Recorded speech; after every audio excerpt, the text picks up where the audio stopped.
Tuhan, bacaan Injil hari ini menghadirkan dua kelompok yang memiliki perbedaan dalam pemahaman akan hidup akhir. Orang-orang Saduki tidak mempercayai akan adanya kebangkitan setelah kematian. Sebaliknya, para ahli Taurat percaya akan kebangkitan setelah kematian. Kita pun sebagai umat Katolik percaya akan kehidupan kekal, percaya akan kehidupan setelah kebangkitan pada akhir zaman.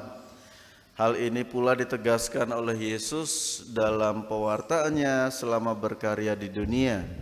Dan pada hari ini Yesus dihadapkan dengan pertanyaan akan kehidupan setelah kematian antara seorang wanita dengan ketujuh saudaranya yang menikahi wanita ini tanpa meninggalkan anak.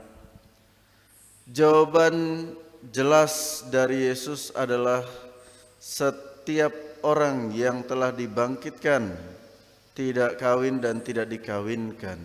Mau mengatakan kepada kita semua bahwa kehidupan setelah kebangkitan atau keselamatan kekal nanti, ketika kita layak untuk bergabung bersama para kudus di surga, Yesus katakan mereka sama dengan malaikat-malaikat. Artinya setiap orang yang dibangkitkan akan menjadi sempurna seperti para malaikat, sehingga tidak lagi membutuhkan yang lain. Tentu ini menjadi pertentangan ketika manusia itu diciptakan.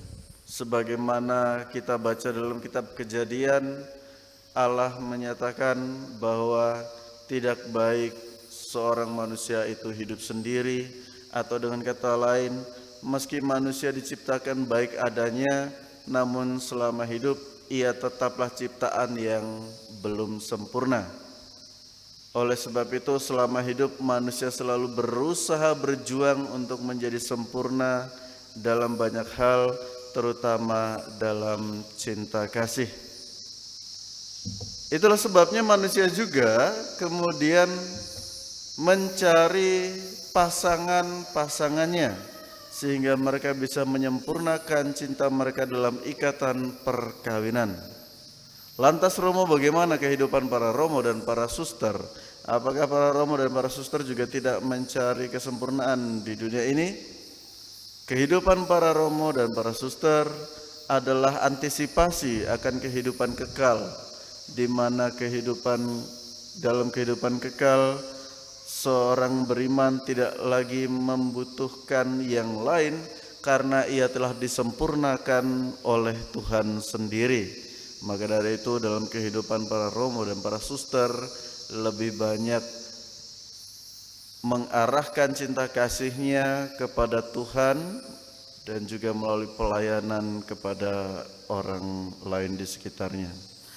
Saudara-saudara yang dikasihi Tuhan, orang-orang Saduki tidak hanya mempersoalkan tentang kehidupan setelah kematian, tapi juga bagaimana keberlanjutan dalam mengurus harta benda atau warisan yang ditinggalkan. Sehingga pertanyaan orang Saduki juga mengandung makna bagaimana manusia itu dapat hidup berkelanjutan di bumi ini, namun sekali lagi tersirat dalam pernyataan Yesus bahwa bila semuanya pada akhirnya kelak pada penghakiman akhir dan kebangkitan badan, semua itu hanyalah sarana yang bagaimana manusia gunakan untuk menjadi sempurna dan layak di hadapan Tuhan sehingga dapat bersatu bersamanya dalam kerajaan Allah.